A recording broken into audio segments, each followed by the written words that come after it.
दुर्गा के 9 रूपों की कथा। पहला नवरात्र माँ शैलपुत्री का होता है। पर्वतराज हिमालय की पुत्री होने के कारण इन्हें शैलपुत्री कहा जाता है। इनके दाहिने हाथ में त्रिशूल और बाएं हाथ में कमल होता है। ये शक्ति, साहस और भक्ति का प्रतीक है। दूसरा नवरात्र माँ ब्रह्मचारिणी का होता है। इनका स्वरूप कठोर तपस्या करने वाली है। हाथ में जपमाला और कमंडल लिए होती है। ये साधना, संयम और तप की देवी है। तीसरा नवरात्र माँ चंद्रघंटा का होता है। इनके माथे पर अर्धचंद्र है, जिससे इनका नाम चंद्रघंटा पड़ा। इनके रूप से दुष्ट शक्तियाँ भयभीत होती हैं। ये शांति और साहस प्रदान करती। चौथा नवरात्र माँ कुष्मांडा का होता है। इनकी हंसी से ब्रह्मांड की उत्पत्ति हुई, इसलिए इन्हें आदि स्वरूप भी कहा जाता है। ये अष्टभुजाधारी देवी हैं। यह सेहत, ऊर्जा और समृद्धि का आशीर्वाद देती हैं। पांचवा नवरात्र माँ स्कंद माता का है। भगवान कार्तिकेय स्कंद माता के पुत्र हैं। इनके स्वरूप में गोद में स्कंद और 4 हाथों में कमल व अस्त्र शस्त्र धारण करती हैं।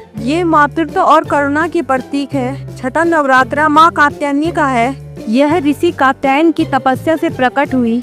माता सिंह पर सवार और हाथों में शस्त्र धारण करती है। ये वीरता, विजय और धर्म की रक्षा करती है। सातवां नवरात्र माँ कालरात्रि का है। माँ कालरात्रि का स्वरूप अत्यंत भयानक है, परंतु भक्तों को सदा कल्याण देती है। ये दुष्ट शक्तियों का नाश करने वाली देवी है। भय दूर कर निर्भयता प्रदान करती है। आठवां नवरात्र महागौरी का है।